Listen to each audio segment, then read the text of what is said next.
নমস্কার আমার হেসেলাটের সকল বন্ধুকে। আজকে নিয়ে এসেছি একটা চাউমিন রেসিপি, যেটা খেতে অনেকটা স্ট্রিট ফুড দোকানের মতন।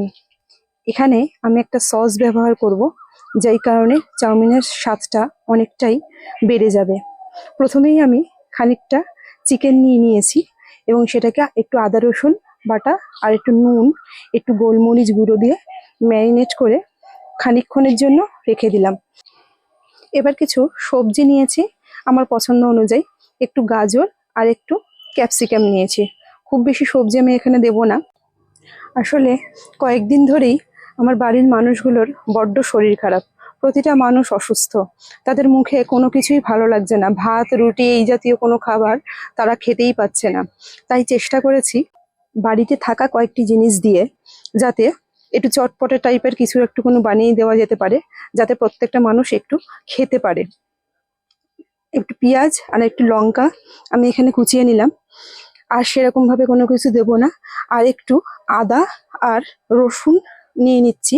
এটা একটা সস ব্যবহার করব আমি চাউমিনটাতে, যেটাতে এর স্বাদটা আরো অনেক গুণ বেড়ে যাবে।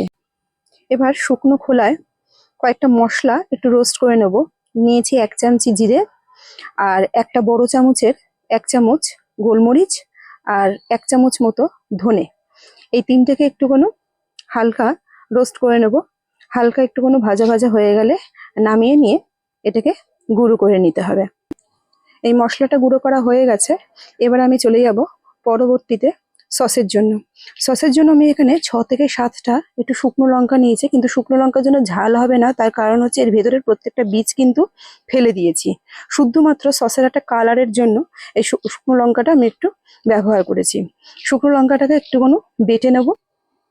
এবার একটা কড়াই বসিয়ে তাতে 2 চামচ মতো সাদা তেল দিয়েছি এবং এর মধ্যে দিয়ে দেবো আগে থেকে যে ম্যারিনেট করে রাখা চিকেনগুলো ছিল, সেই চিকেনগুলো দিয়ে একটুখানি মিনিট 5 মতো কুক করে নিলে কিন্তু চিকেনগুলো সিদ্ধ হয়ে যাবে। একটু হালকা নেড়ে ছেড়ে চিকেনগুলোকে কুক করে নিয়েছি। চিকেনগুলো কিন্তু একদম রেডি চাউমিনে ব্যবহারের জন্য। এইবার 2টো ডিমের একটু ভুজিয়া করে নেব। ডিমের ভুজিয়াগুলো হয়ে গেলে ডিমের ভুজিয়াটাকে সরিয়ে রেখে এবার সসটাকে রেডি করব। কড়াইতে 4 টেবিল চামচ মতো সাদা তেল গরম করে তাতে আগে থেকে যে কুচো করে রাখা আদা রসুনটা দিয়ে দিয়েছি।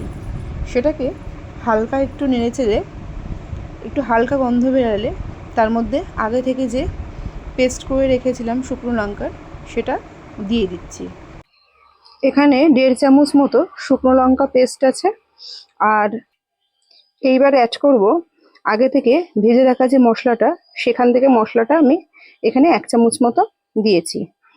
এর সাথে এখানে দিয়ে দেব 2 চামচ মতো সয়া সস, সেই সাথে দেব বড় টেবিল চামচের 2 চামচ মতো টমেটো কেচাপ। এবার সবকটা উপকরণকে একটু ভালো করে একদম লো ফ্লেমে কিন্তু এটা করছি। মোটামুটি সসটা হয়ে গেছে, এবার সসটাকে নামিয়ে রেখে দেবো। এবার ফ্রাইং প্যানে তেল গরম করে আগে থেকে কুচিয়ে রাখা যে পেঁয়াজটা, সেই পেঁয়াজ আর যেই ভেজিসটা কেটে রেখেছিলাম তার মধ্যে গাজরটা আগে দেবো, আর ক্যাপসিকামটা একটুখানি পরে দেবো। আর এই ভাজাগুলোর ক্ষেত্রে নুন আমি এখনই দেবো না, কারণ নুন দিলে সবজিগুলো একদম পুরো নেতিয়ে যাবে, ক্রাঞ্চি ভাবটা নষ্ট হয়ে যাবে। নুনটা একদম পরে দেবো, আর ক্যাপসিকামটাও একটু পরে দেবো। এটা মোটামুটি ভাজা হয়ে গেছে। ক্যাপসিকামগুলো এর মধ্যে দিয়ে দেবো, দিয়ে তারপরে 1/2 চামচি মতো নুন এখানে আমি যোগ করে দেবো। যে একেবারে ভেজিসগুলো ভাজার জন্য যেইটুকুনো নুন দরকার, ওইটুকুনো নুনই শুধুমাত্র এখানে দিয়েছি। তার কারণ হচ্ছে এর আগে যে সসটা আমি তৈরি করেছি, সেই সসটাতে কিন্তু নুন রয়েছে। ওই নুনটা পড়লে তারপর দেখবো যে নুনটা কতটা লাগবে। আস্তে আস্তে এর মধ্যে লঙ্কা কুচো আর আগে থেকে যে চিকেনটা ছিল ওটা দিয়ে দিয়েছি। দিয়ে এইবার ওই সসটাকে এর মধ্যে দিয়ে দেবো। আমার চাউমিন অনুযায়ী পুরো সসটাই এখানে লেগে যাবে, তাই পুরো সসটাই আমি এখানে দিয়ে দিচ্ছি। আবারও বলছি, সসটা কিন্তু হালকা স্পাইসি, খুব বেশি ঝাল হয়নি, যেহেতু বীজগুলো ফেলে দিয়েছি। এবার সব কটা উপকরণকে একটুখানি ভালো করে মিশিয়ে নেব। মিশিয়ে নিয়ে এইবার এর মধ্যে আগে থেকে সেদ্ধ করে রাখা চাউমিনগুলো দিয়ে দেবো। চাউমিন সিদ্ধ করতে সবাই জানে, ওই জন্য আমি আর চাউমিন সিদ্ধ করার কোনো আলাদাভাবে ভিডিও করিনি। এবার আগে থেকে তৈরি করে রাখা যে ডিমের ভুজিয়াগুলো দিয়ে দিলেই সবকটা উপকরণ মেশানো হয়ে গেল। এবার পুরো চাউমিনের সাথে সবকটা উপকরণকে একটুখানি ভালো করে নেড়ে চেড়ে মিশিয়ে দিলে কিন্তু চাউমিনটা খাওয়ার জন্য একদম রেডি হয়ে যাবে। আমার মেশানো প্রায় কমপ্লিট।